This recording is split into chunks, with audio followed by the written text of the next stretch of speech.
Sidekick in business for social media, video production, and more. Find out more at sidekickmediaservices.com.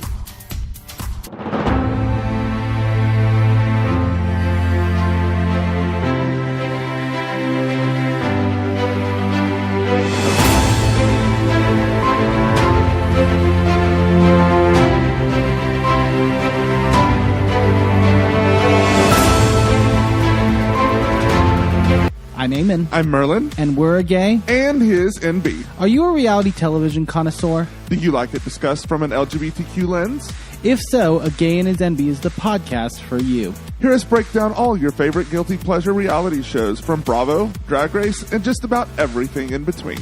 Listen to A Gay and His NB on Apple Podcasts, Spotify, or wherever you listen to podcasts.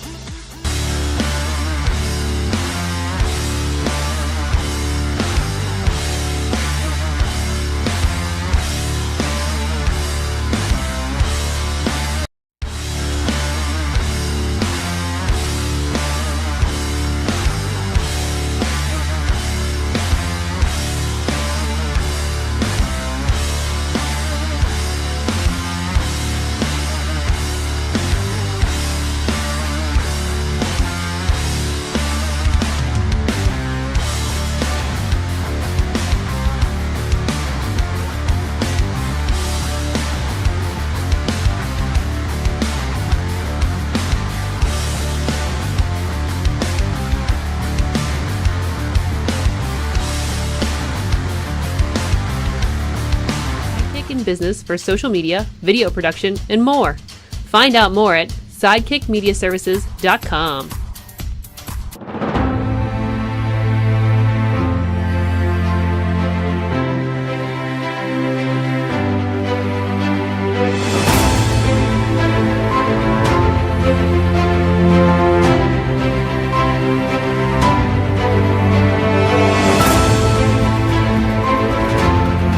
I'm Eamon. I'm Merlin. And we're a gay. And his NB. Are you a reality television connoisseur? Do you like it discussed from an LGBTQ lens?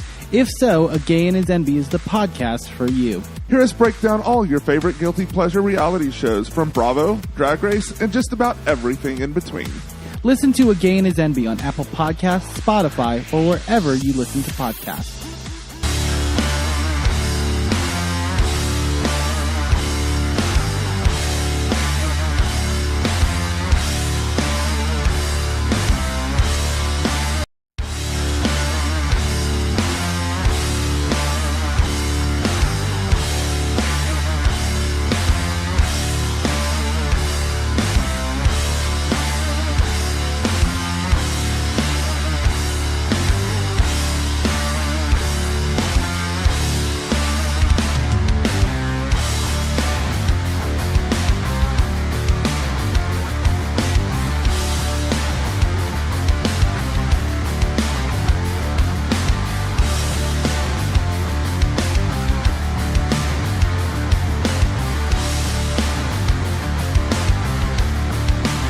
In business for social media, video production, and more. Find out more at sidekickmediaservices.com.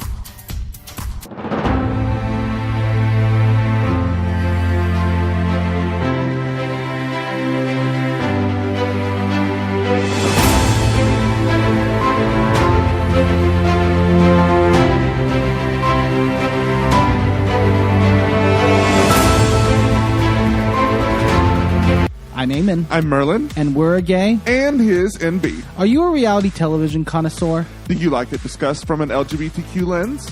If so, A Gay and His NB is the podcast for you. Hear us break down all your favorite guilty pleasure reality shows from Bravo, Drag Race, and just about everything in between. Listen to A Gay and His NB on Apple Podcasts, Spotify, or wherever you listen to podcasts.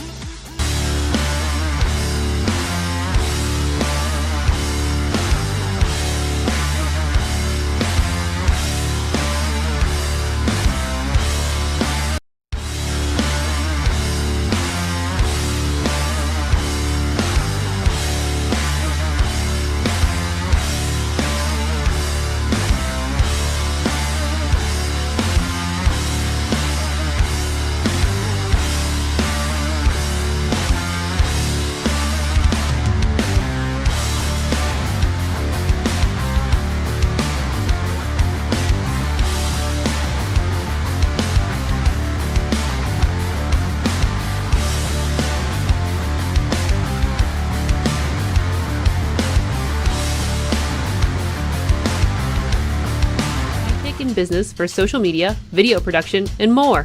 Find out more at sidekickmediaservices.com.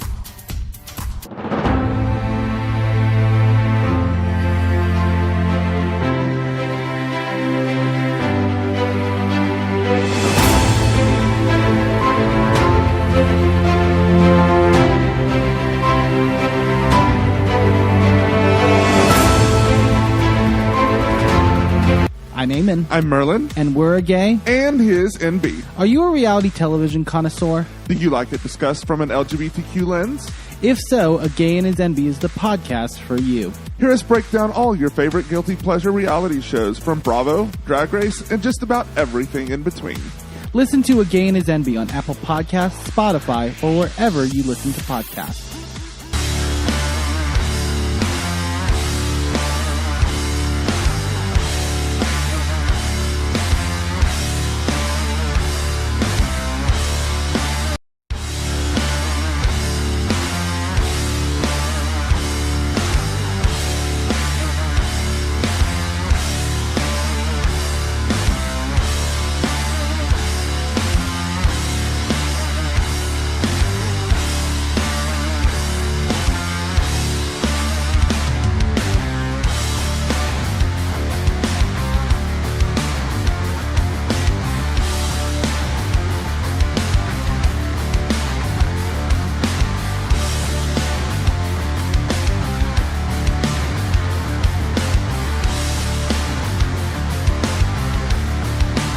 In business for social media, video production, and more. Find out more at sidekickmediaservices.com.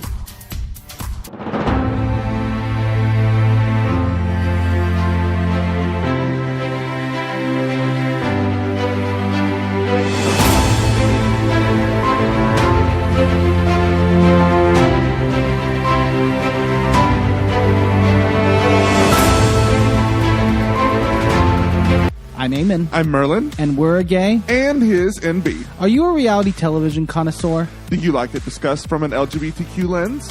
If so, A Gay and His NB is the podcast for you. Hear us break down all your favorite guilty pleasure reality shows from Bravo, Drag Race, and just about everything in between. Listen to A Gay and His NB on Apple Podcasts, Spotify, or wherever you listen to podcasts.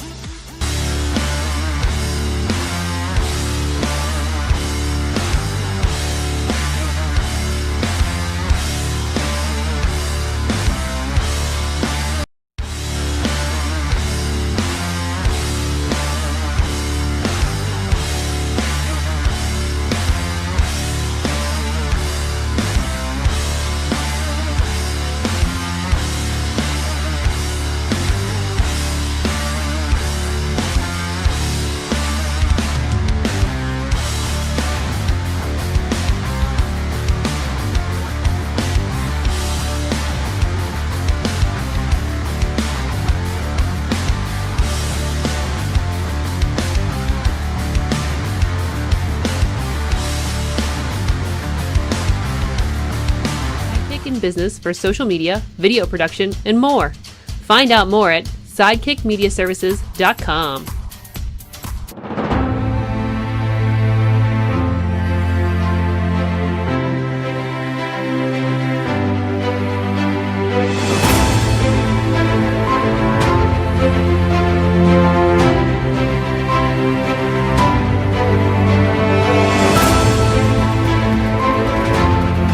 I'm Eamon. I'm Merlin. And we're a gay. And his NB. Are you a reality television connoisseur? Do you like it discussed from an LGBTQ lens? If so, A Gay and His NB is the podcast for you. Hear us break down all your favorite guilty pleasure reality shows from Bravo, Drag Race, and just about everything in between. Listen to A Gay and His NB on Apple Podcasts, Spotify, or wherever you listen to podcasts.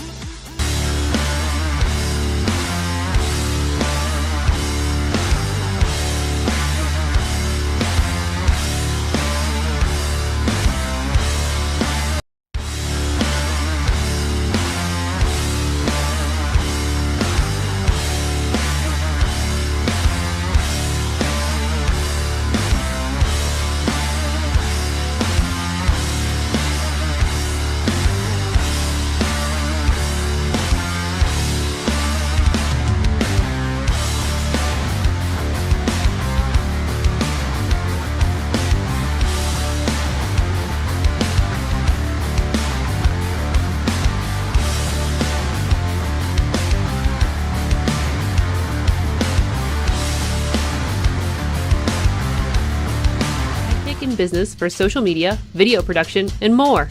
Find out more at sidekickmediaservices.com.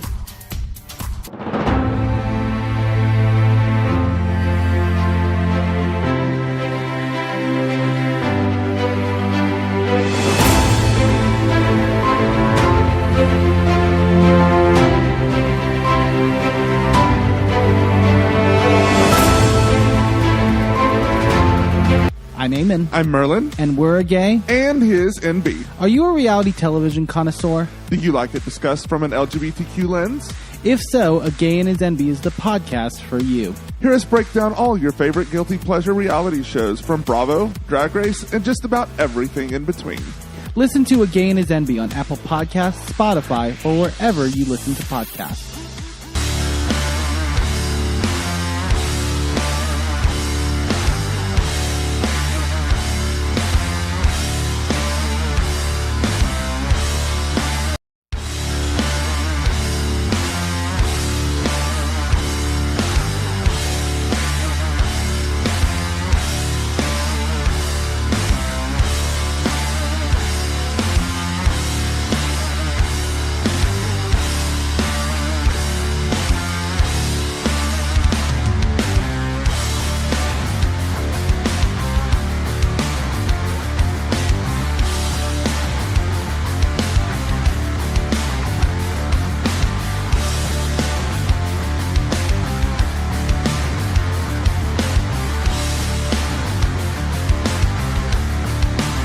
In business for social media, video production, and more. Find out more at sidekickmediaservices.com.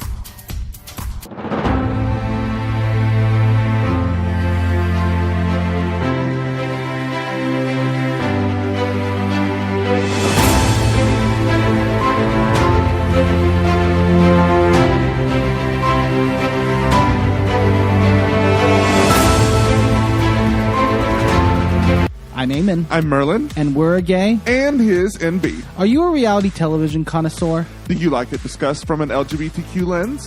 If so, A Gay and His NB is the podcast for you. Hear us break down all your favorite guilty pleasure reality shows from Bravo, Drag Race, and just about everything in between. Listen to A Gay and His NB on Apple Podcasts, Spotify, or wherever you listen to podcasts.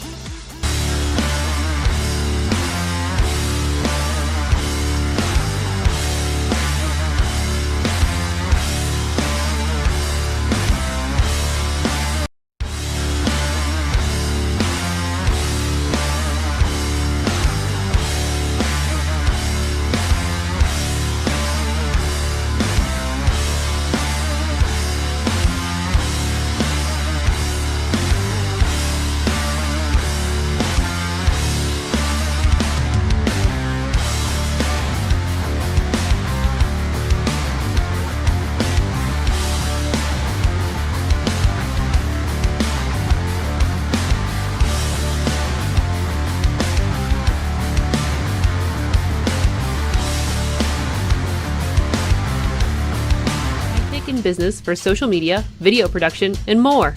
Find out more at sidekickmediaservices.com.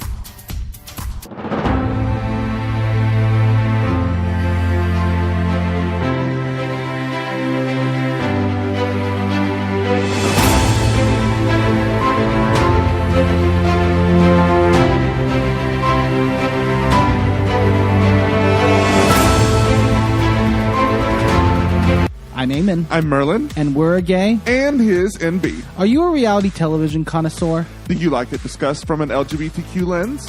If so, A Gay and His NB is the podcast for you. Hear us break down all your favorite guilty pleasure reality shows from Bravo, Drag Race, and just about everything in between. Listen to A Gay and His NB on Apple Podcasts, Spotify, or wherever you listen to podcasts.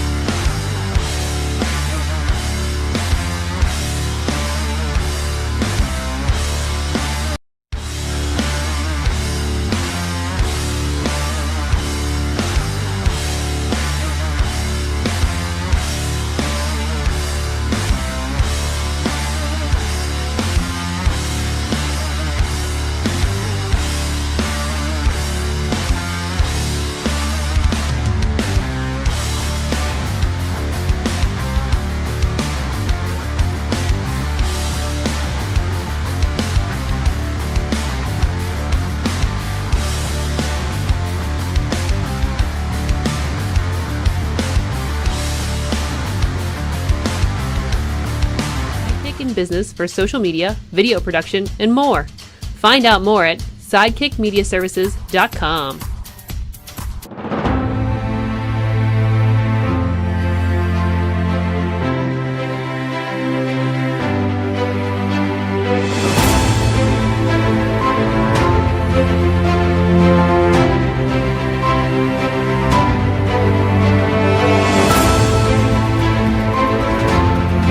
I'm Eamon. I'm Merlin. And we're a gay. And his NB. Are you a reality television connoisseur? Do you like it discussed from an LGBTQ lens? If so, A Gay and His NB is the podcast for you. Hear us break down all your favorite guilty pleasure reality shows from Bravo, Drag Race, and just about everything in between. Listen to A Gay and His NB on Apple Podcasts, Spotify, or wherever you listen to podcasts.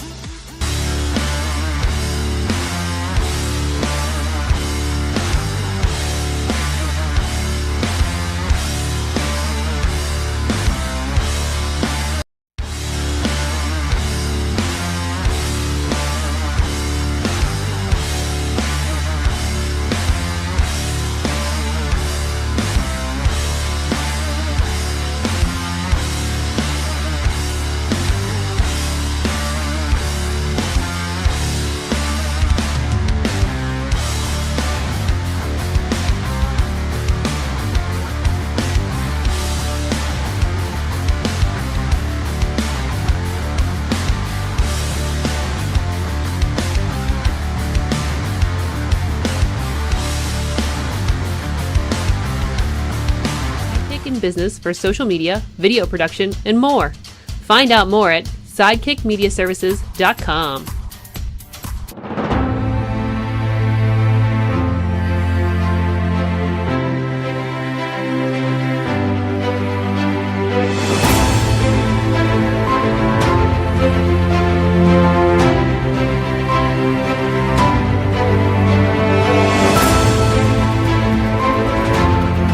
I'm Eamon. I'm Merlin. And we're a gay. And his NB. Are you a reality television connoisseur? Do you like it discussed from an LGBTQ lens? If so, A Gay and His NB is the podcast for you. Hear us break down all your favorite guilty pleasure reality shows from Bravo, Drag Race, and just about everything in between.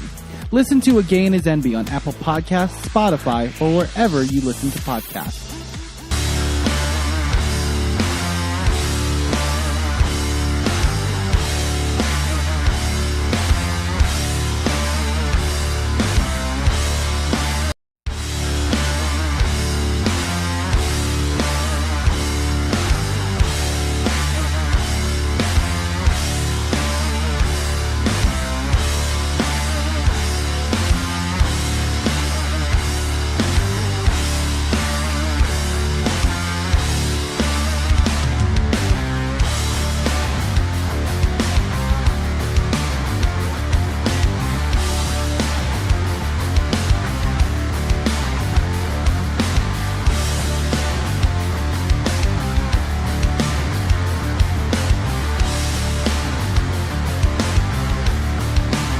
In business for social media, video production, and more. Find out more at sidekickmediaservices.com.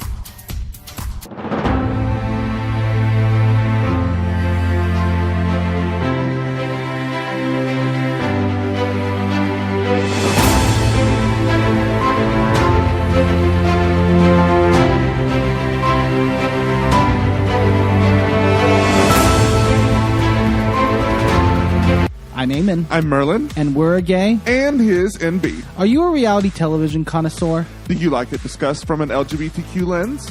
If so, A Gay and His NB is the podcast for you. Hear us break down all your favorite guilty pleasure reality shows from Bravo, Drag Race, and just about everything in between.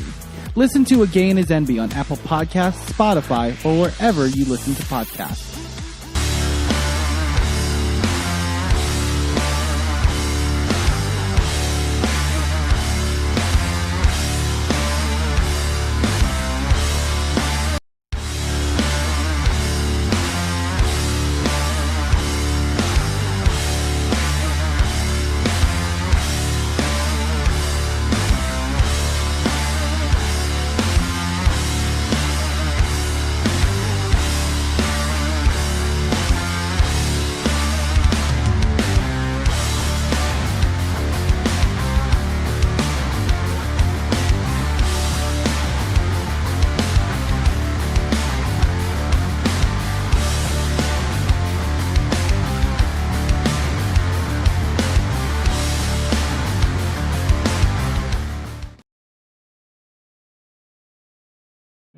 the Wrestling Mayhem Show. Since 2006, the pioneer in pro wrestling podcasting. This show is brought to you by IndieWrestling.us and IndieWrestling.network for your independent wrestling entertainment. Slice on Broadway, supporting Pittsburgh podcasting with the perfect pepperoni pizza. Just wait, just wait, just wait, just wait. Wait for the perfect time, then attack. Don't give up what you want, take it back. Wait for the perfect time, then attack. Do what you got to do, make it last. Wait for the perfect time, then attack. Don't run for this, you change the back. Wait for the perfect time, then attack. Wait for the perfect time. It is the Wrestling Mayhem Show. 1001 Tuesdays we've been talking about professionalized wrestling. That feels so weird now. But it is post WrestleMania, and none of the regular crew could make it. It's a WrestleMania hangover of a sort for all the people that were not at WrestleMania, but we do have somebody who was at WrestleMania, who is here, who has not slept right, and is kind of raw dogging off a plane into this show. Referee George Ross is with us. Hello. I know you didn't want me to use the raw dogging, but I couldn't Don't think of worry. a better way to say it. It's fine. You ready to raw dog this podcast? Something like that. Something like that. Oh, you sound like you just got off a train in a week of WrestleMania. It feels like it. You got the coffee going It, here. it was not the Train of Terror on And- 2024 either. Yeah, exactly. I don't even think this tour had a name. It was- Man, I saw you in the background of a lot of wild stuff going on that we'll get to in this show. So, subtle nod. craziest week of my life. There's Intern Tony is back in studio. Yeah, hello. Repping the John Cena. You were happy to see him as host, I imagine. Yeah, he didn't do as cool things as I was hoping, but But he was there. Did have an interaction with But he Dan did have Housen, an interaction with which Dan may Housen. have been the mania moment of the weekend. right? Right? Yes. So there was a point where I was like, listen, it doesn't matter how good this WrestleMania is. If Dan Housen doesn't come up, like everybody will say this is the worst Mania ever. Yeah. I think it's this thing saving people from saying that they hated this Mania is the fact that Danhausen came out and did what they did. So it really is tremendous that he showed up at Elimination Chamber and he just had a WrestleMania thing that involved Little People, The Miz, and John Cena. Sorry, Kit Wilson. So I mean that's incredible. And he was all over. I know he's all over my feed. But did it seem like, was he just floating all over Vegas? Did you spot him at any point there, George? Unfortunately, no. I would have loved to because I do love that Dan. Yes, absolutely. So, I mean, it's great to see somebody that's worked so hard. And he had a little post about, like, you know, if you feel like you've been working forever, just keep working kind of thing, because you never know when things could change. And that's, you know, that's a really cool thing that's coming out of this. That's like out of Danhausen-ness out of it. He got on a Goodyear blimp. He got his blimp in WrestleMania, like just everything except for the spear. That's a pretty big ass. That's a big ass. Maybe Yeah. if he's the main event of WrestleMania next year, they'll do it. Oh, they did they were doing a Wizard of Oz gimmick for it. There's that too. Yeah. This year, yeah, they did Wizard of Oz for it. That was the Yeah. big So, attraction, but I think everybody else can buy time or whatever on it, you know, for whatever that ungodliness that costs there. So maybe if they did sell out Acrisure Stadium, they would have done it. So, Yeah, well, here I'll go to you, Tony. Like, what are Danhausen? You know, John Cena was tremendous, but like, what were your kind of big takeaways from WrestleMania this year? Well, first of all, I mean, it's hard to not talk about the ads that were there. I mean, I think everybody is. Yeah, that's what I'm saying. I mean, like, the point of the two nights is to make it so more people can have more matches. Mm-hmm. But then it defeats the purpose when you have two nights, but the ads are as long as the matches are. Like, some matches were like under like five minutes, 6 minutes. Like, I just don't. Yeah. Like, it was annoying. And you had as many matches over 2 nights as you would in one AEW show. Yeah, that's what I'm saying. Like, I mean, it's WrestleMania. Like, you want to see everyone wrestle, especially when like it was a stacked card. Mm-hmm. But I mean, I think it was. I wish there were more segments like the Danhausen one. Like WrestleMania, you know, you get like the legends to come out and stuff, and I was kind of disappointed there really wasn't any of that. I feel like they've been really getting away from that the last several years. Yeah, they actually, have, like yeah. there's been no backstages, but there's no special things other than guys out there. It's really all happening in the ring now, right? Yeah. With your I Show Speed, with your Pat McAfee's, with your like Jelly Roll and things like that. The celebrities are involved. like involved. So why do we need to shoehorn them into, other than Brett Kissel drinking beer and she's stealing everybody's beer every night. Apparently I saw one of John Cena him while they were at break and stuff like that. So he had a lot of time to do that since we had so much downtime between things. So, well, you mentioned the commercials, so that's the big hurt from the weekend is, because they've been on ESPN since WrestlePalooza, whenever the hell that was. So I presume this is the biggest one. I don't know if the commercials were worse for this.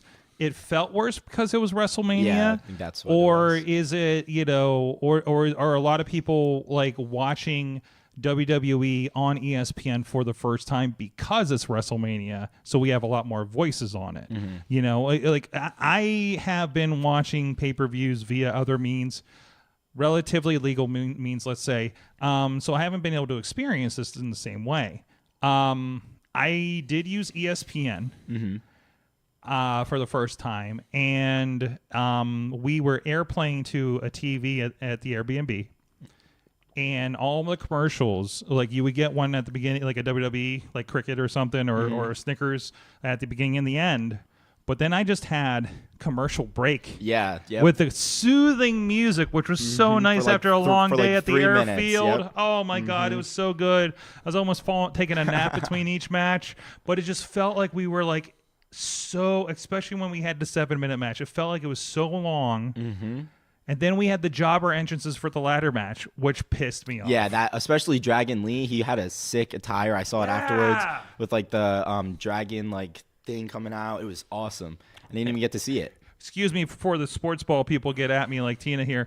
George Kittle. Excuse me. I think I got him confused with a Kelsey or something. But yeah, no, it did feel like. We're not getting a lot of the wrestling, are we? And for 6 matches, like, and those shows have been really tight lately. They did. I mean, with Rumble, I think it's been like 4 matches, right? So, and here we are with this. First night's main event was weird. Yeah. Right.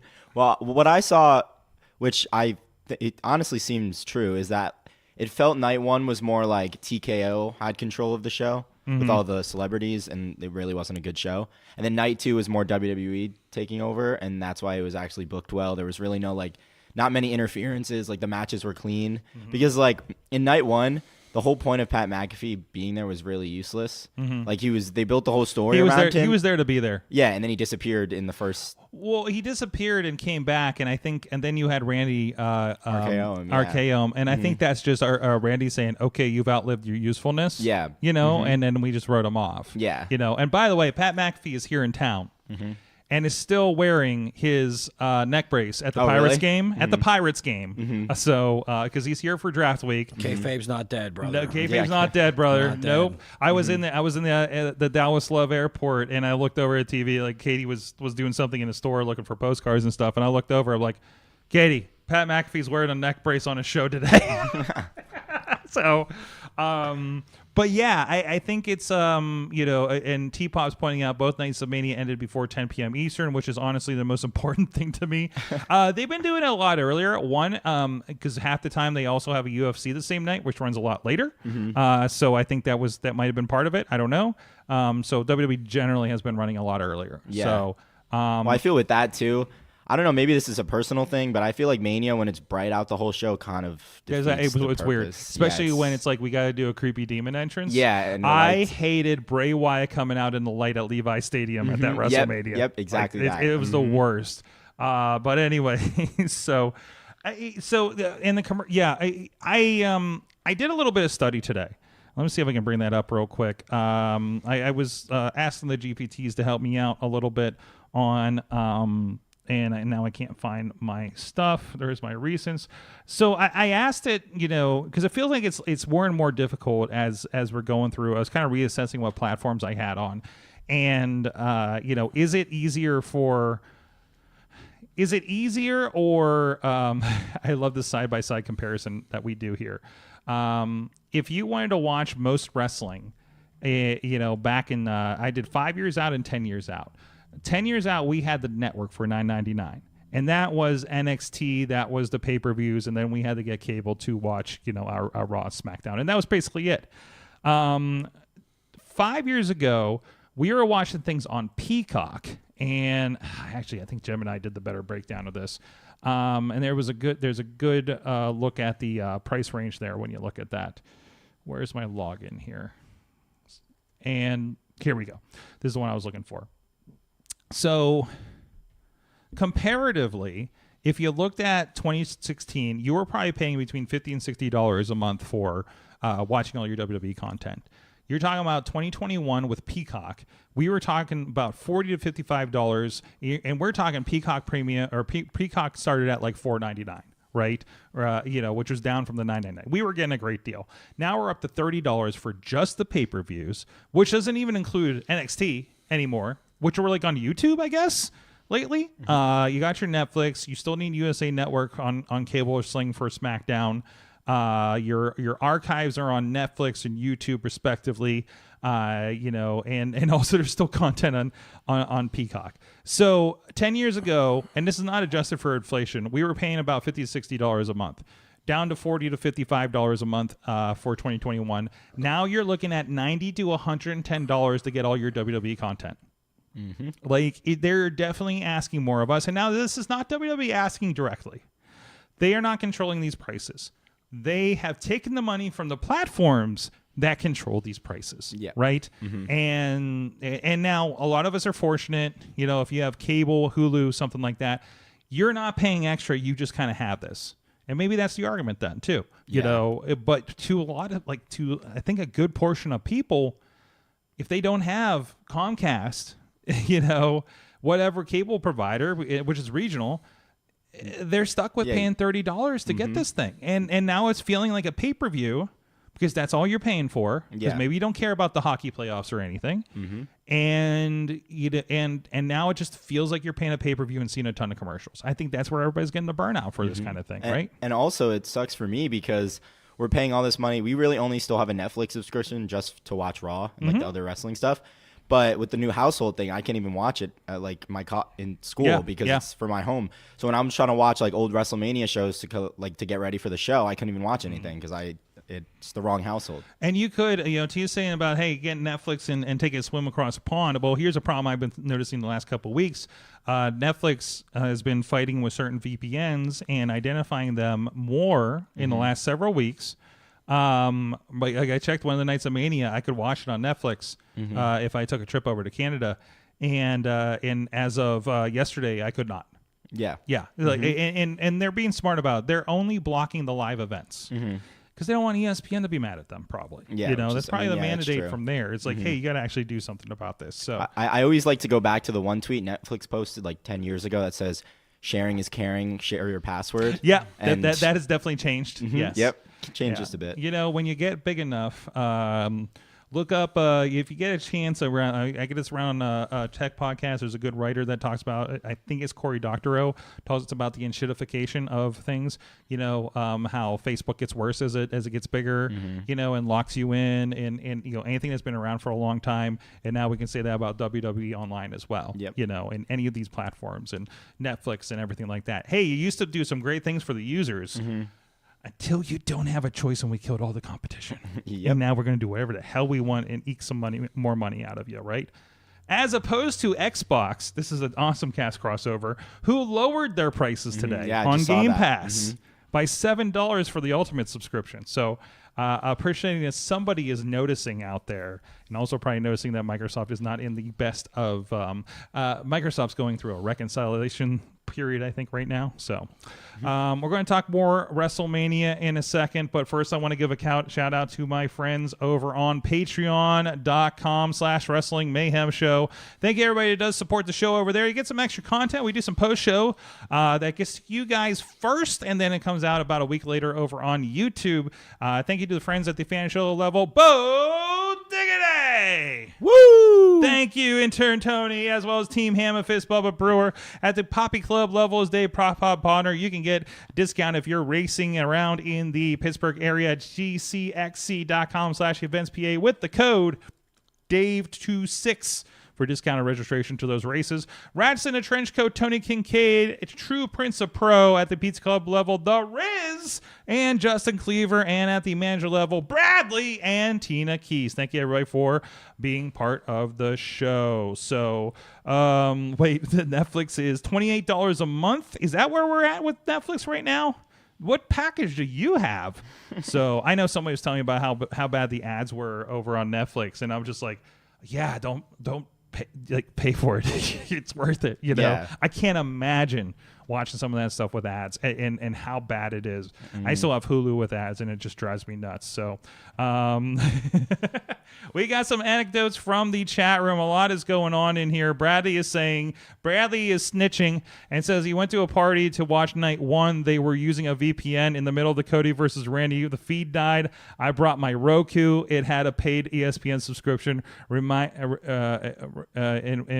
we watched the entire match. So yes, Xbox Ultimate. Yes, it's $28 now, but it's going down to $22.99. Was the email that we got today, Tina? Xbox. So for Xbox, but you're not going to get Call of Duty for the first year for new Call of Duty.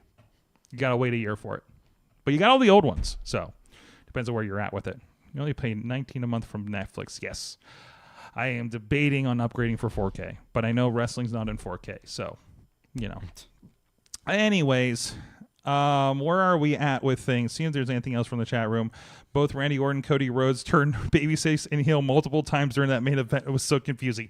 Yes, It kind of was. It really was. There was points where like the crowd is like they're doing like the back and forth, booing Cody, cheering Randy, and then they start like booing Randy, and then they are booing Cody, and then like the whole time, then they cheer when Cody wins, but then are cheering when Randy punts Cody. I was like, I'm so confused. I was so confused. I think it's a little bit of.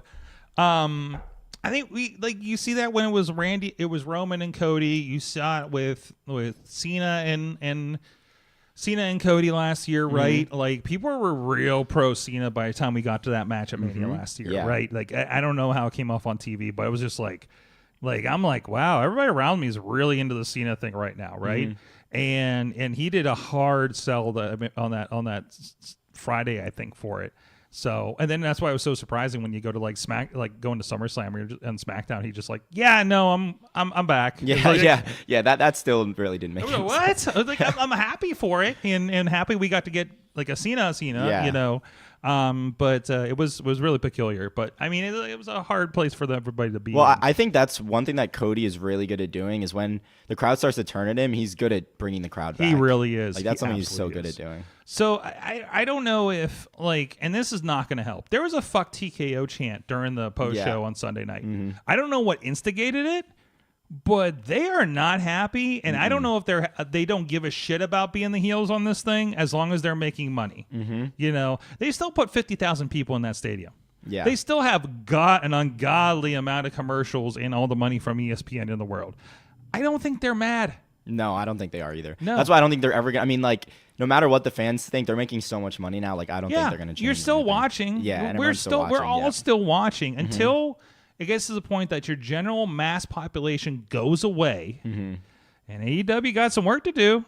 You know, they're punching away at this, and they're putting themselves in a challenger position with cheaper tickets and everything like that, and their $40 pay-per-views feel like they're fucking worth it. Yeah, I just got tickets for Double or Nothing in New York, and tickets were like $43. Yeah. It's awesome. Tina was in the third row on Dynamite last week. Really? Yes, and she did made out really well with that. You know, took Junior there, and then I realized it like during the Ospreay match. I'm like, wait, because I finally looked at her post, and then I'm watching it on delay, and I go look, and I'm like, oh, there it is, there it is. Yeah, it was like 14,000 less from last year for each night. Yes, but also, you know, I mean, there's Kevin Nash is saying. You know, anecdotally, he's like, the first day he was there signing autographs, he did not hear any foreign accents. People don't want to come to this country right now. We won't get into the details of that, but that's another factor of it too. Nobody wants to come here and deal with whatever allegedly they would have to deal with as foreigners. It's getting bad. And it's affecting Vegas. We don't have Canadian.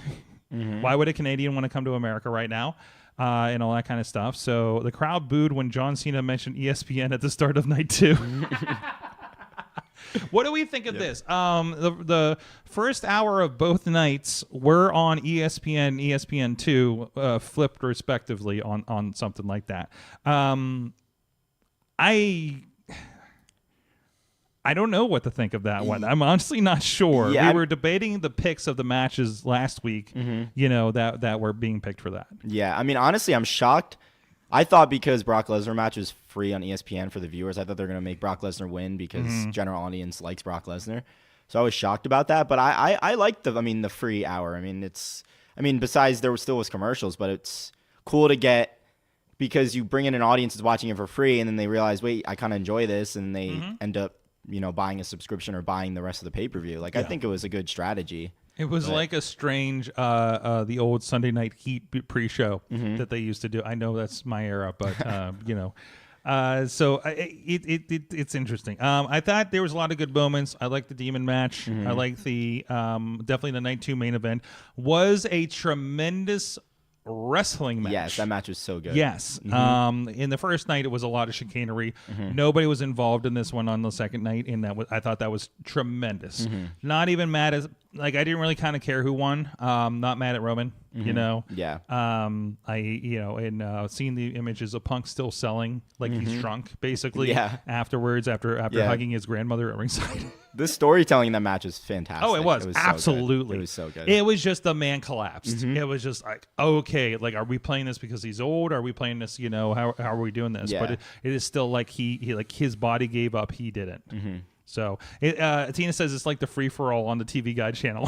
Yes, but with a main eventer and former UFC champion fucking retiring. Brock is out allegedly. I don't know if I believe that. I think he's gonna retire. SummerSlam's in his hometown. That was kind of surprising. Maybe they talk him into it. Maybe there's a maybe Gunther says no. I want to retire you. I think he just didn't want to face Gunther. I guess it's his way of escaping. I guess I'm so. out. I guess so. So, but they made some news out of that, and that's in the first hour. And that if nothing else, everybody was talking about it, right? Yeah. So, have you guys seen the blowback from ESPN fans about how they cover WWE like a real sport? It's kind of funny, and I haven't seen the blowback, but it's kind of funny. I've been seeing some reposts of it on wrestling accounts and stuff like that. But it is especially the one was when they interviewed that one girl with a fake facial injury, and it was Liv Morgan, who still looked like shit at WrestleMania off of that hematoma she got from that backstage altercation they did a couple weeks ago with Stephanie. I think that's the biggest loser of this was Liv and Stephanie. Oh yeah. I'm hoping this means anything that got shorted, in my mind, gets a rematch of Backlash. Yeah, I think, and maybe that's the game. But still, you're at WrestleMania. You can't short this. And that was one of the most well-built matches of the card. So you wanted to see them go for a while, and it was really, really short. And I was disappointed about that. T-Pop also on ESPN. Fatu versus McIntyre was really good too. Love they did the callback to the toolbox that CM Punk busted Drew open with. Yeah, he kind of sold off, went away from it and everything. So he was scared of it. Orton is the last active wrestler from the OVW 2002 class now with that retirement. Yes. Also, $175 for the ticket for third row at Dynamite. Really? And that is in relatively Seattle market. Everett, I think they were officially. Liv clocked out at 6 minutes and 50 seconds. Yeah, that's insane. That's a Divas match. Yeah, what that's are we crazy. doing? I am so happy, especially with the debate we had last week. Rhea and Jade was the best women's match of the weekend. Hands down. Yeah. So that match was really good. Well, I saw something that I forget I think it was the EO match, the triple threat last year, was longer than all of the women's matches combined this year, which I think is insane. Because those are all really good wrestlers, and they barely got time. It was so good. I'm really kind of curious. I haven't heard any reviews from people who were there because we've always had the conversation the last couple of years where oh, that was really flat, and I don't know about if the crowd was really into it. And I was I can tell you the crowd was into it. Or I can tell you it came off really good in person, and I'm in the cheap seats. You know what I mean? So I would love to have been there for a comparative point as I see how things were reacting to how things were played on the show. But it was kind of fun to watch that again. I haven't watched the WrestleMania not in person since Tampa when it rained out. So it's kind of cool to get back to that and have somebody. I was watching with Dutters, so we had a lot of fun doing that. Especially we were working an event those days over the weekend in Fort Worth, so it was good to kind of unwind and just sit down and watch that. So. Anyways, hey, real quick, I want to give a shout out, and George, I want to hear about your experiences here at Mania, and then you can go home and take a fucking sleep for days, apparently, right? Oh, it's coming. It's coming. Yeah, you're looking faded over there. You might need another coffee, but in the meantime, IndieWrestling.us, a lot of stuff going on this weekend.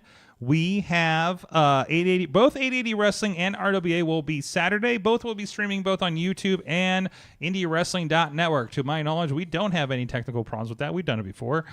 So go check those out. Pick one, and then you can watch a replay at least the next day. YouTube right away. We're trying to get those up the next day with the technical limitations that have been coming up with our platform, IndieWrestling.us. But both should be very good shows. Pittsburgh versus Canada is the 880 show, and there's going to be a lot of shenanigans going on over at the RWA show. Spring Fling, I believe it is. So go check those out. Top Rope Tabletop is this Friday over on the IndieWrestling.us platforms for free. And, of course, Thursday night fights as usual. And that's going to be the Thursday night fight is going to be really interesting in the upcoming weeks. So I'm looking forward to see how that pans out as well. IndieWrestling.us. Button again. There we go. George, you were there. Like I said, you were in almost most of the you were in the background of most of the moments that I saw on my feed over this past week. What specifically did you see? Well, I saw the Popeyes. Yeah, that was a fun one. So, all right, let's start with that. What did you tell me about the Popeyes incident? So this is literally this is the second year in a row I'd worked the show. It's for Rise Underground Pro Wrestling in England. Did you have to have an accent to work it? No. Did you have to fake an accent to work it? I mean, Beastman doesn't have an accent, does he? I mean, I don't. He's got some kind of accent. He certainly doesn't sound like Tim Strange. So. Okay, you got me there. But yeah, that was like that was the opening match of the show. Ironically enough. Oh, really? Or no, it was after the women. That was after the women. Where was the show? So is that how close was the Popeyes? The Popeyes was across the plaza from the dive bar. So the dive bar's like in a strip mall. It was New Fear City there last year. Yes, I was there. Mm-hmm. Okay. Yeah, it was like it's pretty much like the main venue for the off strip death matches, I guess we'll call them, because off strip show. Well, just because I mean, if it turned out if there was anybody that was running death matches in town that wasn't on the collective, they ended up running the shows there. One of the shows I had to cancel. I couldn't work Mark Saros because of something we'll talk about later. They were there. I ended up walking into a random taping for a place called Underground Sports Entertainment, which is ironic enough because I didn't even know the show was advertised. Mm-hmm. I showed up there before my 4:00 show with X Brand Wrestling. Yeah, there was so much wrestling. I even walked into stuff that I didn't even know was happening. Jeez, you're tripping over wrestling at this point, literally. And then wrestling comes to Popeyes. Yeah, so essentially, knowing, as we know, Beastman can tend to go outside the ring and kind of just, things can take on a life of its own. Do whatever right? the hell he wants. Yeah, well, apparently this time the fans started chanting, "Go to Popeyes," so they went to Popeyes. And I saw they went back and took a picture of Popeyes. Yes, and everybody thought it was funny apparently, which was great because both guys were on the same show the next day, or in the same venue the next day. Yeah. Yeah. So. But no, and it ended up being a fun, just some fun, good-hearted experience. It turned out, thankfully, it wasn't they didn't do too much. It was more like the best way I can describe it. It's kind of like in Scooby-Doo when you have the scenes upstairs where the kids are running away from the monsters through the door. Yeah. Well, because they go in one door of the venue and then out the other. Yes. With the crowd following them. Yes. What a sight for the people that work there. Literally. Yes. Fantastic. What else did you get into? That was only day 2. That was only day 2. Weren't you on? I saw this will be the worst wrestling show all weekend. Yes, I think Dark Sheik was putting on. That was it was run by Hood Slam. Hood Slam. Okay, okay. This makes more sense. Yes, that was very fun. So complete irreverence. Nothing was supposed to be serious. There was a mermaid versus mermaid. You're match. talking my language. You Yeah, know how I book shows. Mermaid versus mermaid. Was there a reverse mermaid? It was a reverse mermaid. Yes. So essentially, though, like a Bronco Buster or something. the two matches I did the yes disqualification match where the objective was to get disqualified, and it was a 5-way, no 4-way. And then I did the other match, which of course this flyer is amazing. right. And yet, of course, we somehow I wrapped a lot of Beastman matches this week. I thought this was fake. I really thought this is a fake flyer. Oh no, that was a real show. And then I started looking at it, and I was like, wait, Dark Sheep posted this. Wait, these people were on this. This is a real show. 2 guys in a 45-minute Iron Man match. So the way that two went, 5'5" guys. that was the Pat McAfee Memorial 5'5", 2 5'5" guys fighting in a 45-minute Iron Man match. You got to understand that. double elimination, 1 count scramble gauntlet royal. That was the co-main. That was After the NBA Jam, that was preceded the NBA Jam Invitational. what? But my other match of the night was the pinfalls count only here match. Okay. So for a while, this involves Beastman. This involved. I'm trying to think of who else was in the match. It was a 4-way though. Okay, a CPA was in it because of course. I'm trying to think of who else, but it's Storm Garcon, and I'm blanking on who the 4th person was right now. But essentially, everybody's fighting and everybody's trying to go for a pin, but all of us, no one was very clear on what was going to happen. So eventually CPA ends up firing up, and he ends up taking his shirts off, and a black X magically appeared in the middle of the ring all of a sudden.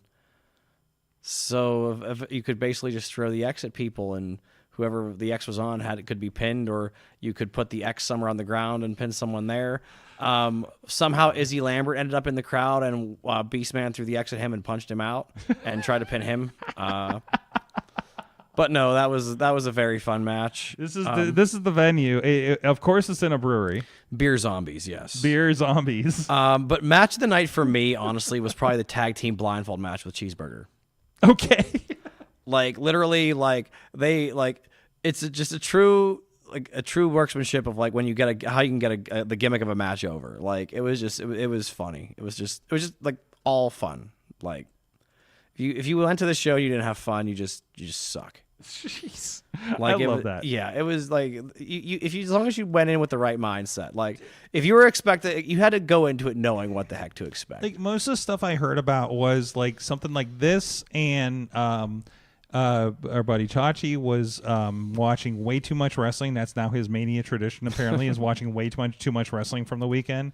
I think he gets the Triller Plus thing and just goes to town on Collective and whatever else comes up. There's always a lot of Collective stuff. It didn't I felt like the last few years it's been getting lighter around Mania, and this year it really felt like it picked up again.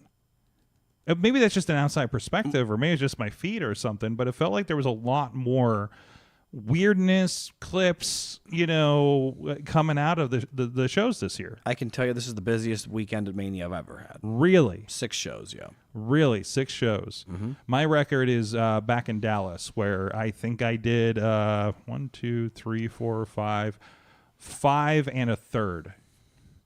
And trust me, even with 6 shows, that's a modest number compared to a lot of people I know. Yeah. A lot of people had 10, 12. Yeah. It was crazy. Shotzi was doing the tour, I think, this weekend, right? I ended up working with Shotzi for the first time as well. Excellent. Against Connor Claxton on the Sean Henderson Presents High Stakes show. Connor Claxton. That's an old VOW name, isn't it? Mm-hmm. Yep, he's still around. Wow. Mm-hmm.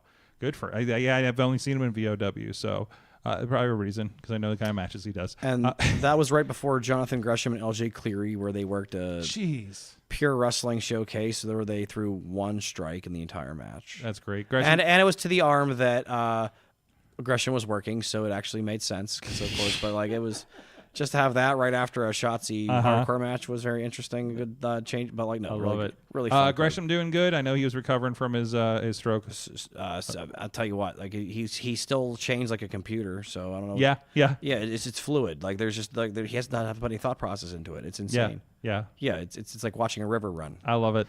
I love it. Gresham's so great to watch. Yeah. That 45-minute match he did at a main event of Super Indy is still one of my favorite experiences I've ever had on the Switch. Gresham's amazing. Yes, absolutely. So, Wait, I have a question. So because every year when there's Mania in like wherever it is, they do like shows around there, like indie shows and stuff. So how do you think it's going to work next year when it's in Saudi Arabia? Because they're not going to, because there's going to be nothing. You know what's not going to be there? Effie's Big Gay Crunch for one. Mm-hmm. I have a feeling we might end up with maybe, I don't know, maybe we'll end up with like just a little new tradition where maybe we just do a weird like our version of a collective where they just do things all over the place. I feel like GCW is going to just pick a spot. I can't imagine them going over there. No. I don't know what the logistics would be to take an indie promotion to Saudi Arabia. Would anybody even care over there? I don't know. Maybe they know. They've done Japan. You know what I mean? Yeah. So, but Saudi's kind of a new thing. Maybe they'll find somebody with Saudi money is going to bring the collective over, or something. I mean, they do always have those big, like, periodically they would have like those big shows in like, Yemen or like a weird country over there. Qatar was the big one. Qatar, yeah, I remember. Yeah, which probably won't happen for a while because I know they've been getting pretty messed up with everything lately. So, God, I love. Who was it? Was it MJF or maybe it was Ospreay? It was Ospreay going into that last pay-per-view. Was saying TK should, when they go to Saudi, pick a town, do a pay-per-view, do a weekend of wrestling, do Ring of Honor, do something with the independents maybe on Friday, and do their own version as counter-programming for people to have something to go to in America, and I think that's it. Because, this is... for 50,000 people, a good portion of them go to Mania every year, right? I feel like it'll just end up like maybe this year it'll probably end up being like a normal indie weekend for most people. Like it just won't be like people won't run Saturday or Sunday just because they don't want to be up against Mania. Well, if Mania is at allegedly at 11 o'clock, you can still run your show. Yeah, that's true. Your 7-8 o'clock show, and it's just like, oh, we don't have to program around Mania. Honestly, I think you shoehorn on it. Like, hey, I saw somebody do Texas Mania or something like that. I think it was actually at Mania weekend. It was just a Texas promotion, but like, why not do Pittsburgh Mania? Let's all have a watch party connected to some bar and do a show that night. Like, you could do the same thing when Rumble was in Saudi. There's allegations that Survivor Series might be in Saudi this year too. So rumors. Yeah, that's the word I'm looking for. So I don't know, man. It's definitely changing after this year, or they're just going to do a 180 and do something different because they fucked over New Orleans last year. Mm-hmm. So, if I'm sitting in New Orleans watching that Mania, I'd be pretty sore about it right now. Yep. So, great, you got Money in the Bank, I guess, but that it's not Mania. It's not Mania at the freaking Superdome. Superdome? Yeah, Superdome. That's right. Silverdome's the one they messed up on. So, anything else from the weekend? You did, like I said, you did a bunch.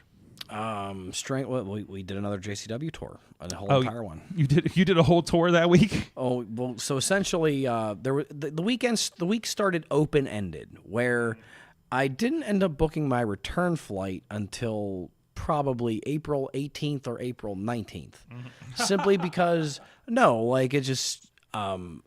Dude, I booked my entire trip on Thursday before Mania last year. Yeah, but no, like literally until Stranglemania, I did not actually know that I was booked for the rest of the tour because, it was in Lansing in March. They had announced that there was going to be like 3 days after Stranglemania was going to be an entire 4-day loop. Mm-hmm. So that was Las Vegas for Stranglemania beginning the tour, which is crazy because normally the big show's at the end. But then we went to LA. Tempe, and Albuquerque, and all the landscape at New Vegas makes a lot more sense now. Let's put it that way. Just seeing how the landscape looks and everything. Oh yeah, absolutely. But no, that was tour life is crazy. And after last night, I can kind of understand. Like, I'm not going to condone the plane ride from hell, but I can understand how something like it can happen. If that makes sense. Because if you're like, sometimes you go through a lot, like there's so much stuff that goes on tour, like anything can cause somebody to crack. Mm-hmm. I cracked on Sunday. Oh yeah? Yes. I'm fine. Don't worry. Can we talk about it? I mean, can we talk about it? Can we have a moment here and discuss your situation? And help you it was through just it emotionally. Not really. I'd rather not. Okay. Go crazy. Okay. Yeah, but like, regardless, like everybody, but like you get over it and you just But we finished up yesterday. Ironically enough, that was I think we definitely had that in Dallas where I was on like 1 hour sleep, went to Mania first day, and then went and helped tear down Collective that night. I was on the edge, man. Yeah. I think on average, I think over the last maybe 5 days, I've gotten a combined 10 hours of sleep, 11 hours of sleep. Like, so yeah, that's why I look like I do right now, and why I'm going to crash when I Did go you home eat after well? Oh yeah, don't worry. Good. That was my problem. I worked a lot of things without catering. Oh no, there was me too. But like, I still you still got to take care of yourself. Yeah, that was. We were really, yeah. And then I had secondhand smoke from that one session, and So, anyways, a note from the chat room. Tina says at Wrestle Tours, who's the crew from Progress. We're selling tour packages for WrestleMania next year already. So, and that's usually the Brits. So. Oh yeah, wait. We can't skirt past Sandman's last match either. Well, yeah, it was the image I used for tonight, so we should talk about that. Tell me about this. That's another one that went all over my feed. Oh, the Invisible Man. And you were the referee in this? Oh no, there were about 12 referees. Okay, but you were one of the 12 referees in this match. Wait, were these ref bumps or what? Yeah, yes. The Sandman and the Invisible Man basically took out an entire officiating crew. Wow. The Invisible Man hit me with an RKO. Okay. It hurt. Okay. But I think. But wait 1 second. Tony, have you ever seen the Invisible Man matches? Yeah. Okay, so you're aware of this concept. Okay, good. Okay, but go ahead, George. Yeah, I mean, like, so it was just a war by the end, and at the end of it, they wanted the shot of just all the referees just around the ring like a war. So and that's what they got. Okay, dead zebras everywhere. Yeah, and the best part is we only had so many GCW polos, so some had GCW polos, others had stripes. Others were there was a number of Canadians who had a number. They had shirts that had a logo for a different company. It was. We're importing them at this point. Pretty much. it was the most insane. Yeah, but if you got any idea about the number of run-ins on this thing, I mean, kind of, Was this a part of the clusterfuck or anything? Or no, spring break? this was spring break. It was spring break, which okay. It was match 5 on Joey Janela's. Clusterfuck is literally just one match, right? I honestly have no idea. Okay. Good, because I've been struggling to have anybody explain it to me, and I've never watched it. I believe it's something like that. Yeah, I think it's like a. I just see moments. It seems like survival mode in No Mercy. I think. Oh, okay. So I was watching a clip of Brian Alvarez talking about his point with Sean Ross Sapp in the clusterfuck, and he's trying to explain the match to Meltzer. It didn't really. It didn't like work out in that one. Yeah, I can imagine. Yeah. So. So you were part of that, and also Mick Foley came out, and I believe was that the end of the match. I don't even know. I honestly don't. I can't tell you the end of the match because I was you were I was out. But yeah, Mick Foley. I think Mick Foley threw the Mandible Claw on Invisible Man or Invisible Stan. Because Invisible Stan turned. Invisible as well. Stan was there as well. Invisible Stan turned as well. Yeah, there was a lot that happened in this match. Okay. And Fonzie was there managing too. I need to look at the cage match for this match. It is insane because. Richard Holiday was involved. Oh, Dick Vacation. Missy Hyatt. Okay. Missy Hyatt made an appearance to run off Kendra Lust after she had turned on Sandman. Okay. Jesus. It was.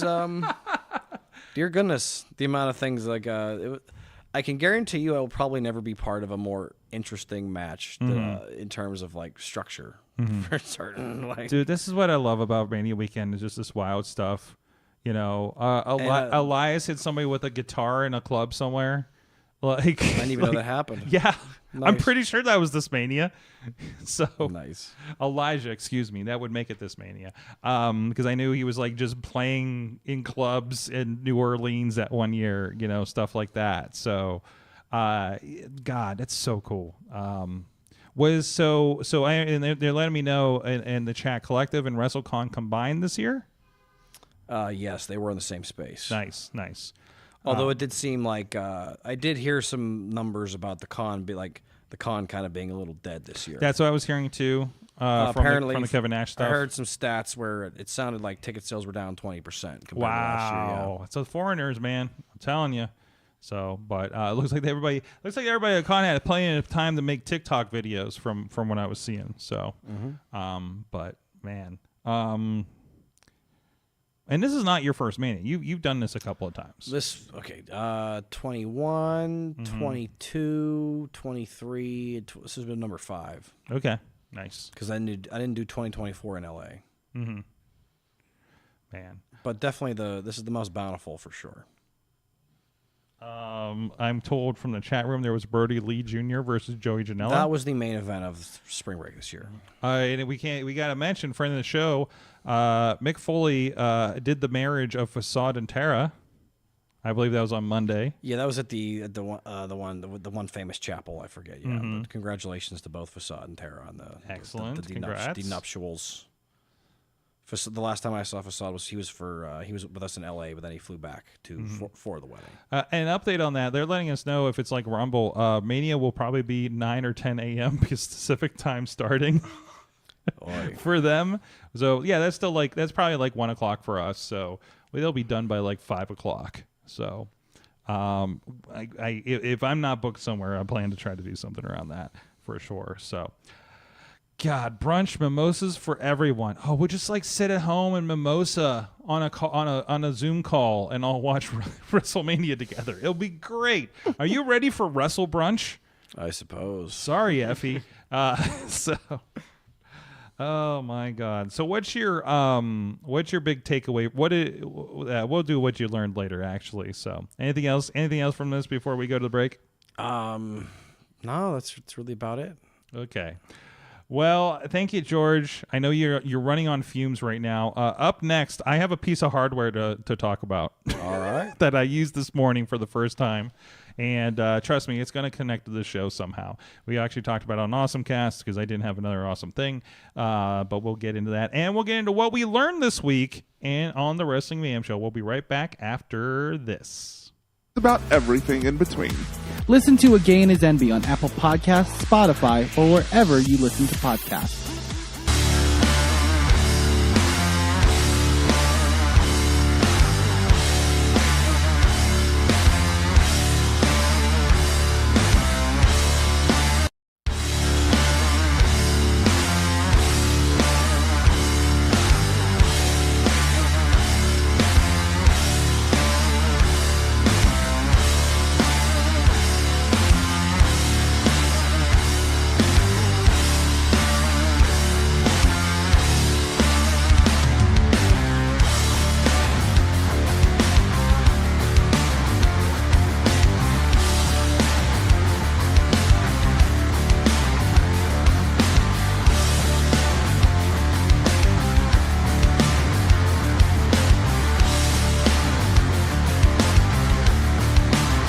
Business for social media, video production, and more. Find out more at sidekickmediaservices.com.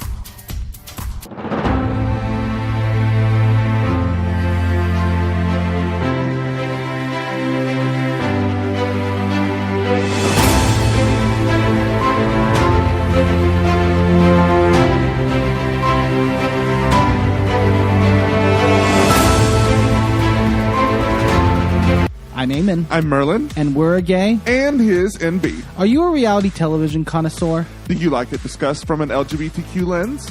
If so, A Gay in His Envy is the podcast for you. Hear us break down all your favorite guilty pleasure reality shows from Bravo, Drag Race, and just about everything in between. Listen to A Gay in His Envy on Apple Podcasts, Spotify, or wherever you listen to podcasts.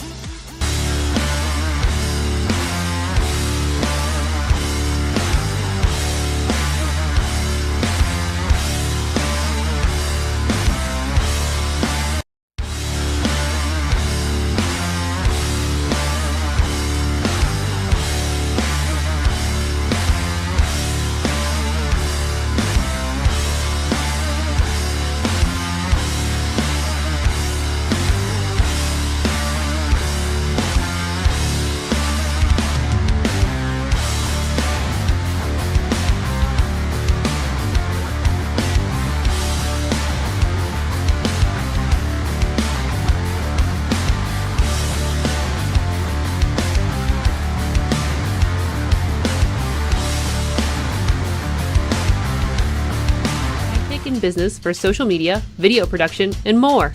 Find out more at sidekickmediaservices.com.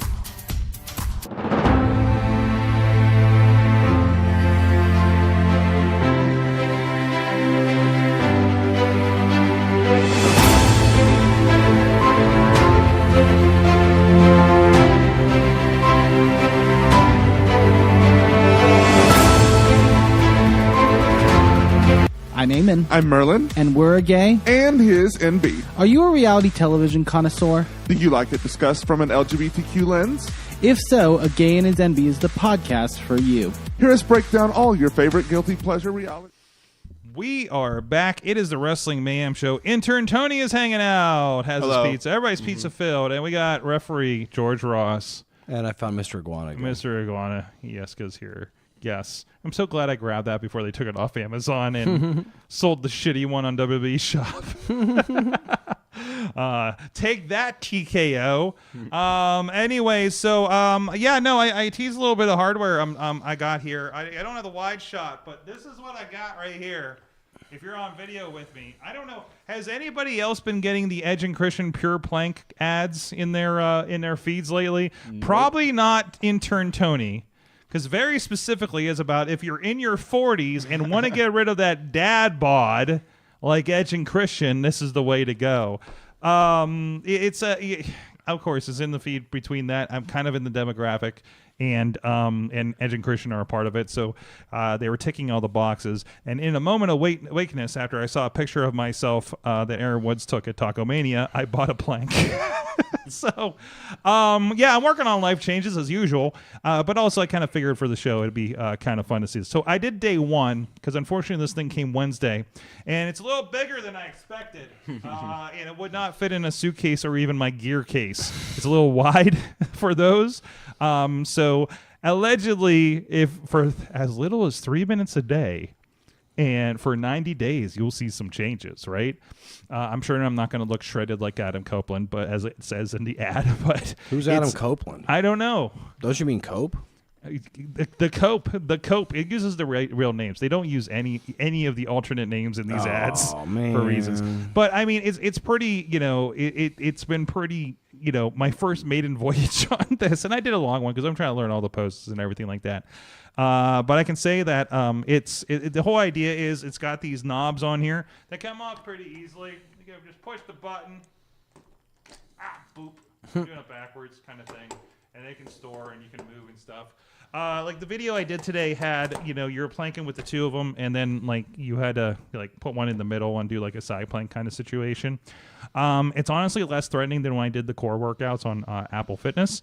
And it's got a little timer that pops out there so you can do all your sets and everything like that. So I'm kind of learning the general concepts right now because I'm definitely not a fitness person, but I've been trying over the last few years. So that's another kind of tool for me. I'm hoping I can take it with me when I hit the road for a couple weeks straight, or I'm just going to get really creative with things. So who knows? You definitely feel it after 10 minutes of this thing. So that's the Pure Plank. I mean, I don't know. Would you use one of these things, George? I don't know. Work on that core, buddy. I do need to start to work on my core, I suppose. So there you go. You gotta work on that accountant core. Yes. So, So there's that. You're supposed to I think it's got a little bit of holder for your phone up here too, and it's got an app that's got videos to help you out. And it looks like I haven't got the ones with Edge in it, but he's in the. Or Adam Copeland. Cope. I don't know. What are we calling them these days? But that's pretty much it. So it was about $130. I grabbed it off Amazon, so I had a return policy because you never know with these things. But it's been, I don't know, it's pretty decent so far and doesn't take up all that much space. You still need a yoga mat for your knees, honestly, for something like this, unless you're carpeted. I don't. I have hardwood floors. But yeah. That's the Pure Plank, and that we're going to check in 90 days and see how I'm doing with this. Hopefully, I'm doing headstands by then. So that's kind of the general idea there. So, well, you guys are pizza upped, pieced up.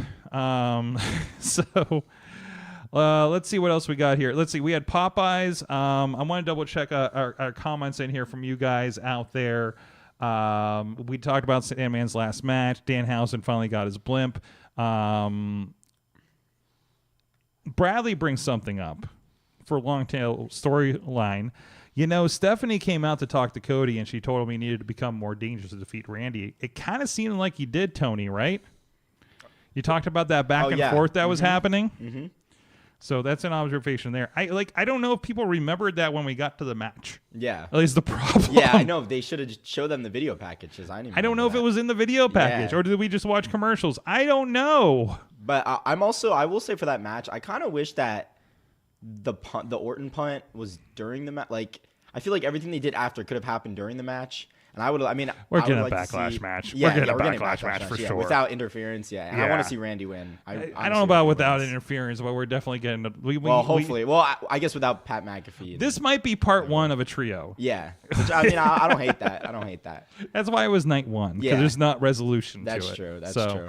You know, and kind of thinking about that, like Mania night ones have been strange or different or. Like I said, the wacky stuff is in the first night, right? Remember, like the one year, the first night was Kevin Owens was doing a talk show with Stone Cold Steve Austin that turned into a fight. Yeah, I mean it was great. Yeah, that was. But that was such a weird announcement for a night one, though, right? So I don't know. If that really kind of. I kind of take a flyer on night one and try not to judge the weekend based on it after that first night. Well, that's kind of like the same thing for WrestleMania 40 or the night one match was just to set up night two, just the stipulation of if it was the tribal combat or not. That's right. That was the tag team match with The Rock and everything. Yeah, going into the next night. So, and even that night two one had everybody involved. Yeah, that was so good. I was there live for that. Oh my god, me too. It was amazing. It was such. I rewatch that match all the time. It was so good. Dude, when Undertaker pops up out of nowhere, just like, yep, okay. and a lot of people were complaining about that Stone Cold wasn't there, but like. It was so unexpected to be Undertaker that it made it so much better. Oh, yeah. It's like it would be almost too obvious if Stone Cold was the next guy, right? And then you hear the bell toll, and it's like, oh, wow. And I think that might be the year they were trying to get him, but scheduling didn't work out. So, also remember, these guys are doing other things. WrestleMania is not the most important. Sorry, fans. It is not the most important thing. You are not owed all those people being there. Can we talk for a minute about... there's a couple videos. Did we mention on here about, or I can't remember if it was beforehand, we were talking about the fan harassment that was happening. Absolutely ridiculous. It's getting so bad. How did we not learn to give these guys security after some of those foreign tours? Even some of the legends that were walking around, like really? the Nerd Bar, for instance, like the fans were better there, but like it was just like I wouldn't want to be like anybody famous walking around like Vegas like that for 5 days. No, you would not have a moment to yourself at all. So the one video, it looked like AJ and Bailey were embracing in a hotel, like by the elevators or something, and somebody got way too close, and Punk intervened and got physical with somebody. Right? That guy wants an apology, apparently. Really? Yes. How about not getting in some lady's bubble? Dude, yeah. Nobody, hey, people don't owe you shit, man. When it comes to that, give them space. Randy Orton, I saw a crew following him around while he was just trying to find the elevator. I've been in some of those hotels. It's hard to find the elevator in some of those. Oh, it took me forever to find my elevator in the Luxor from my first night there last. Right, exactly. I got lost. I stood in line checking in and didn't realize there were machines that would have checked me in like an hour before. That I walked past them on the way to the elevator. I'm like, motherfucker. And respect boundaries. It's getting so bad. It's getting so very bad. With some of these, but I don't know. It's because they're becoming. Is this a symptom? Not an excuse, but a symptom of them becoming even bigger stars than they have been in the last few years, as far as WWE talent goes. I think it's more comes down to more like the parasocial thing that the all immediate access at all times. I feel like that is the current that shouldn't be the current like realistic set of expectations that fans have, but it's what they have. Like kind of this like post-COVID incel kind of situation. I mean, I'm not even going to say anything like that. I have no idea. It's just like the fans just think they should always like be able to fucking interact with their favorite no matter what. You're always accessible to me on Twitter and on my TV and on my TikTok. I should be able to put my phone in your face now. Yeah. I mean, we've seen the airport incidents and everything like that. Damian Priest says Tina had to intervene because they were mobbing some of the female talent. Where's the security, guys? Did we fire all of them too, Tico? Like, take care of the people. Take care of your people is the first thing, right? So, it's sad. It's sad. All right. On that note, like I said, we were pizza fueled all night. Our good friends at Slice on Broadway, also once destroyed by a beast man. New York City style yins are made. Plenty of locations all across Pittsburgh. Thank you so much to our friends Slice on Broadway supporting Pittsburgh podcasting with the perfect pepperoni pizza for so long. Guys, let me know what you learned from wrestling this week. Who would like to go first? Chat, please let us know. George, what did you learn from your WrestleMania experience this week? Las Vegas is for two types of gambling. Obviously, I did engage in slots and video poker because everybody in Vegas is a degenerate to a degree. You got to take a little, at least a couple rounds on that. Throw $5 in and see where it goes. Yes, but at the same time, you can also gamble on yourself and win, like I have the past 2 years. And as a 1B, I would say that juggalos are very good problem solvers. I believe it. With some of the circumstances on tour we deal with. Okay. There is a redneck ingenuity and juggalo ingenuity is not too far from each other. And I say that respectfully. And after what you've learned, I'd like to make one little special announcement for TNF later on. But we'll get into that. You guys finish We'll get into that. Tony, what did you learn from wrestling this week? I learned that I think Roman Reigns should be in top 10 conversations if he's not already. And I think that if he actually sticks with not being a part-timer and doing a full, because he said he's going to be there all summer with the title and defend it. And I think if he actually has a good reign with his title and defends it, I think we could move him into top 5. I don't know if that's crazy, but I would move him for top 5. Like the WrestleMania match, you could see if he actually stops with the interference, the bloodline stuff, and actually puts on a good match. Like he's so good at what he does. So I mean, if it's crazy to say, I don't know, but I think depending how this reign goes, I think we can move him. Start talking about top 5 conversations. No, I think that's definitely worthwhile on this because I think we were all kind of sour. Like, ew, Roman again. Do we really want this? But after what we got and perspective, Jacob Fatu against Roman. Yeah, I'm kind of here for this. Right? I want to see what the next chapter is of this. You know, it does feel like we're going back to the well a little bit. Yeah. But I think they're smart enough to do different. I just don't want to see him versus Jey Uso. There's so many people he could wrestle. I don't want to see him versus Jey Uso again. We've seen it. And Jey Uso is not good. Absolutely. T-Pop is saying, I learned that Corey Graves can twerk because during WrestleMania Night 1 post-show, Liv Morgan taught him the dance she did during her entrance. I saw this. I tagged our friend Elite Austin Carnes in it, and it said, what is your teacher teaching you down there at Point Park? And I talked to him today because also keep an eye out this Sunday. I'm on the 2 Jagoffs podcasts, and I had a lot to say about wrestling in Pittsburgh and production. And he's like, I'm asking about that tomorrow in class. So I'm excited to hear how that turns out there. Tina also, not so much what I learned, just a reminder to respect fucking boundaries, people. These athletes are putting their bodies on the line, and the least we can do is respect their privacy as they're human beings too. And at the end of the day, yeah, absolutely, man. Like that's getting kind of gross out there, and I feel for these people. You know, to have to deal with this. It doesn't matter what they do, how big they are. It was like they're popular and have all this money, they can deal with it. No, they're still fucking human beings. Leave them alone. You are not owed proximity to certain people. So, but anyways, God, what did I learn this week? From this weekend,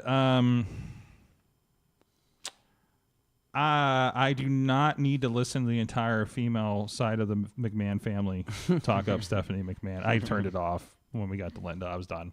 I also learned Kill Tony's a terrible show. I tried watching it today. It's Oh, not. It's not good. yeah. It's not. It's not for me, man. Like, They gotta that's stop, all I They learned. gotta stop trying to push him. Like it's. I was like, well, I heard about the roast last year, and I thought that's what we were doing. And Oh, it it was wasn't just, that? and apparently it was just like his show, but he did it at Mania. Undertaker was there. Glenn Jacobs came out and did political commentary, basically, and I'm just like, yeah, man, I'm not here It's for like it. not what wrestling fans want to see at all. There was a note, like somebody went to it, and they said it was an atrocious show.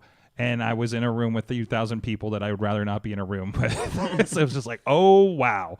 So I knew nothing about it, other than like I knew they did the roast, but they didn't like put it anywhere so they could kind of say whatever they wanted. All I knew was the part where Paul Heyman told Strowman he knows why he wasn't on WrestleMania this year. So, but yeah, that's the biggest part on that. Also, I learned like the Danhausen. Like, I think we're all learning from the Danhausen story, because like that's a guy, like, why wasn't he on TV? Like, not to be like the whole like F Tony Khan thing, like, I don't know, Jake Hager at Power Slap this weekend. But, he had that guy knobby neat as heck. Did you see that? oh my God, yes. Yes. I'm going to get the Power Slap. How in a moment. about when he freaking like looks like he's gonna punch you first? Like, Yeah. But like, I don't know why people like go into a deep dark hole sometimes at AEW. I don't know what it is. I don't know if they just pissed off like Tony or whatever over there. Which the same things have happened with WWE talent too, where they get just kind of disappeared and then pop up and they're a main eventer on AEW, and everybody's like, look what they missed out on, right? It happens both ways, guys, for one reason or another. Failing in one company does not mean you're a failure. It just means you're incompatible, and we're not given the opportunities or the right opportunities for you, right? And that happens across the board, in indies or anything like that too. So it happens in business, honestly. And then that's the other thing I learned was Power Slap. Can we talk about Danny Moe at Power Slap? Oh yeah. Did you see the clips? Yeah. Against Teal Piper, Roddy's daughter, right? There was like at least two of those shots that Danny Moe took where she was a damn rock. It was scary. Danny Moe now officially scares me. I just know the payday. I know the figures. God bless everybody who does it. Seriously. Yeah. I'm worried about CTE City for all these people, but and also it also declared like everything that I was curious about Power Slap ended up in my feed without me asking for it. So I know Power Slap has the same problem MMA does. It's just social media, like, and they weren't even official clips. This was all fans in the audience. Yeah. But that's all I needed. When you do such a closed event like that, closed event like that, you're really kind of opening up for, well, I just saw the clips. Why would I have paid for that? But maybe that's advertising. I don't know, man. But, it's good for them. Good for them. It looks like some of them had a good weekend there. So great for them. It's always really cool to see what WrestleMania does. I'm curious if what happens when we don't have the magic of that next year, because I can't imagine quite as much happening. I can't imagine all the AEW guys going and doing signings in Saudi Arabia next year. That's not happening. I hope there's a star cast somewhere that weekend. Honestly. It's the best time to do it. And hey, let's go. Let's do it. Hey, we'll watch Mania later or whatever. We'll do Brunch-a-Mania and go to the show at night. Whatever that is, or go to the Sting panel or whatever the fuck is gonna go on there. In, I don't know, New York City or something, right? Why not, right? So anywhere that is easy for people to get to in this economy. Maybe they just go to Vegas. Yo, go to Vegas. Vegas wants it. Vegas may try talking about. The only thing is, can Vegas give WWE enough money to talk them out of the Saudi show? Probably not. No. Saudi no gives them way. so much money. Not right It's now. insane. Not right now. No. We'll see what happens in the next year.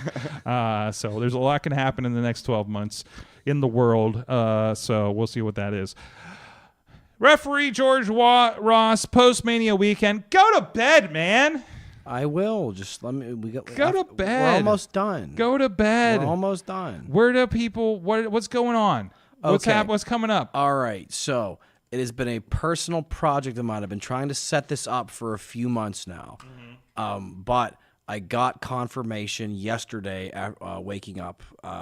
So we're going to have a very, very special, big time main event for Thursday Night Fights. Oh wait, this week. I just got the prelim card here. I didn't look at this yet.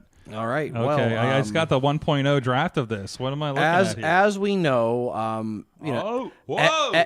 as we know, MV Young is the ace of 880 to a degree. And he's been on a heck of a run defending both the Fest and the Hybrid Championship Wrestling championships. So, I felt like we needed to up the ante a little bit. So I went out and I found a big time opponent, quite literally and figuratively. Wow. This Thursday, MV Young will be defending both the Fest and Hybrid Championships against the Suplex Shogun, Jackson Stone. Holy shit!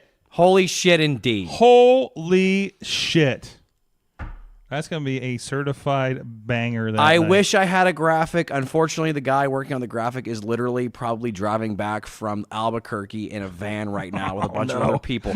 And so I can bust out the laptop. Well, right now I look like a total carny as a result, and I'm okay with that, considering that I literally did just tour with a bunch of clowns. So... So essentially, don't worry. I promise. I'm hoping that if this does happen, because obviously cards have to change in wrestling as always. But I have very high expectations for this match, and I think it will be worth your while to check out Thursday Night Fights this week. Fantastic. On IndieWrestling.us. That's free. IndieWrestling.us, YouTube page, our Facebook page, our Twitch, as well as over on IndieWrestling.live.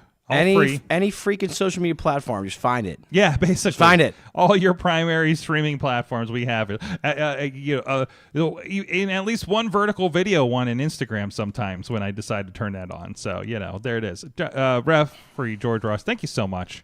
The one-time 10-second VCW champion, George Ross. I don't know what you're talking about. You don't know what I'm talking about. I got the footage. I got the footage, man. I don't know what you're talking about. It was an April Fool's Day joke. You were there, Tony. You were there for it, right? Was I? Yeah.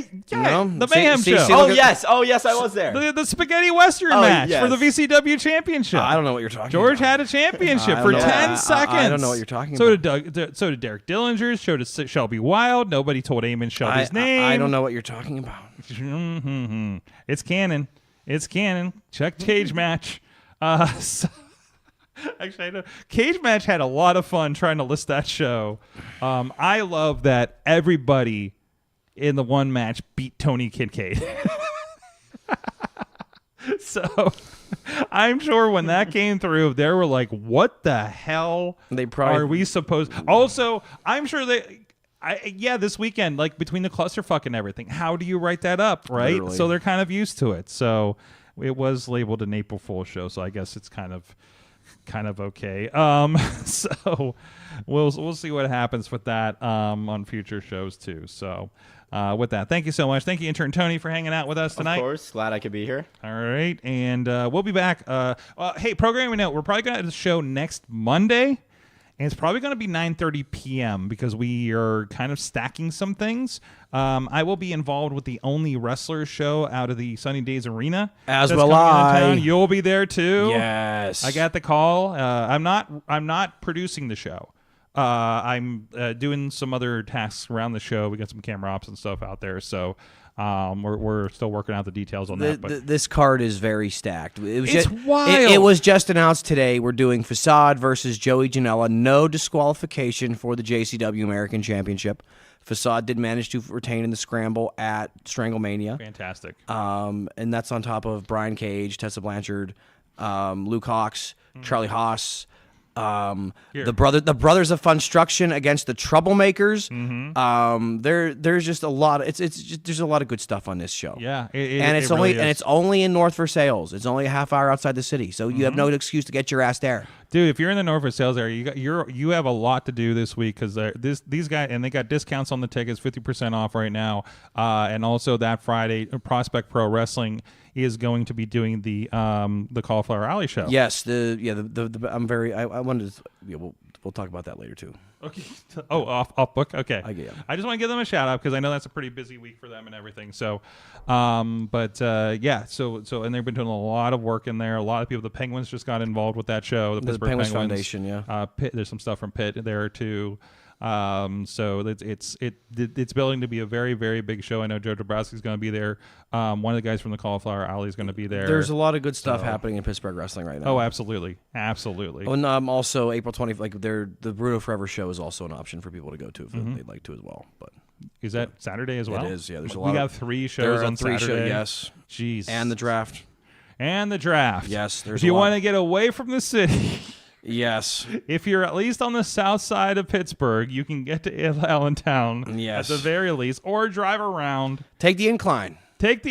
No, don't take the incline up there. That's a bit of a walk from the incline. Don't tell people to take the incline to the wrestling show, but that would be fucking cool. Right. If you could park in the station square, go up there, and we had a wrestling venue up there in Mount Washington. That's what I want. Right. I think we almost had that. Shame. I think we had a venue on Mount Washington lined up before COVID hit, and then we came back out, and they weren't interested anymore. Oh, we'll figure it out. We were helping somebody with a at some point. Anyways, thank you guys so much. We'll see you guys next week. Remember, it's a Monday Mayhem show. Mayhem out. Just wait, just wait, just wait, just wait. Wait for the perfect time, then attack. Don't give up what you want, take it back. Wait for the perfect time, then attack. Do what you This show is a member of the Sorgatron Media Podcast Network. Find out more at sorgatronmedia.com.